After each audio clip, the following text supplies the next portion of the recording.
Do you ever get to the end of the month and wonder, where did all the money go? I'll tell you what, if you're wondering where did all the money go, let's put that person in charge of the company finances. Because they're good with the money. Let's put them in charge. Where did all the money go? That's fine. They'll work it out. There'll always be enough left, won't there? That doesn't sound like a good plan. Where did all the money go? There's a simple answer to finding out the answer to that question. Look. Have a look and track your finances. That's the simple answer. But why do you actually want to do it?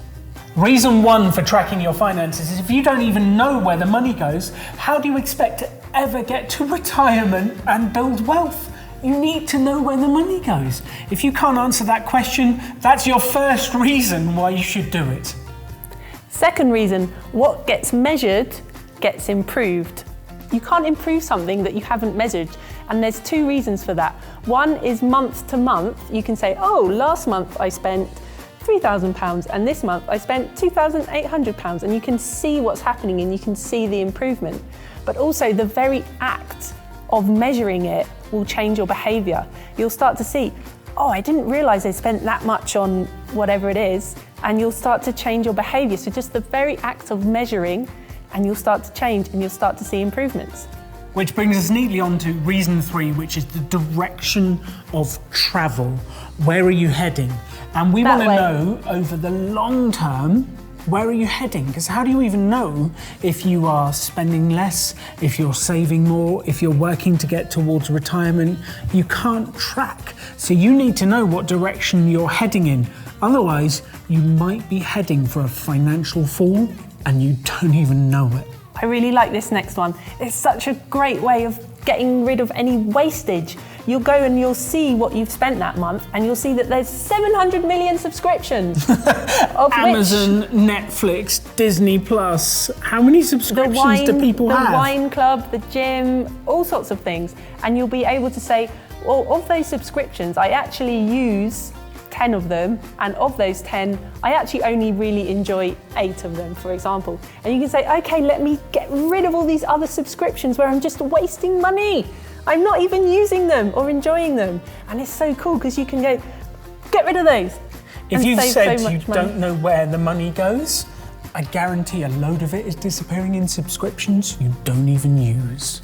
Which brings us on number 5. This starts to become a game, which we got quite addicted to, didn't we? You can have fun with it. You can sort of have mini targets or mini things like, oh, let's get our combined savings up to our emergency fund. That's the first step, and it's a game, and then you can reward yourselves with something that doesn't cost too much money, that is something fun to do together, a walk in the park or a romantic meal in together if you're a couple.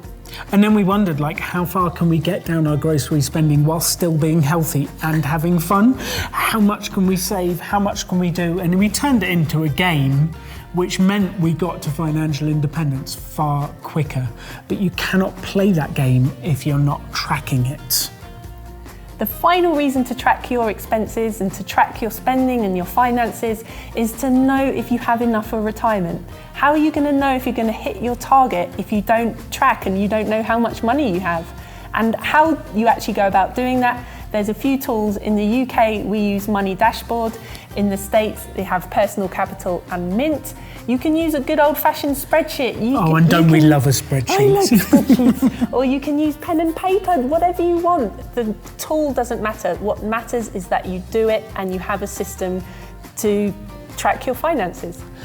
And then it brings us on to one of the most important things you can do with your finances, which is the monthly finance meeting, your favourite time of the month. It's in the calendar every month and I get so excited and I say, ooh, Alan, month end's coming up. Ooh. And she gets me excited by the fact we can go out for a nice breakfast and work out what we've spent, where we've wasted money and more. So look out for the next video, which will all be about how to run a monthly finance meeting. Because if you're not tracking your finances, if you don't know which direction you're going, how can you hit a target you can't see? And you don't even know if you're moving towards the target.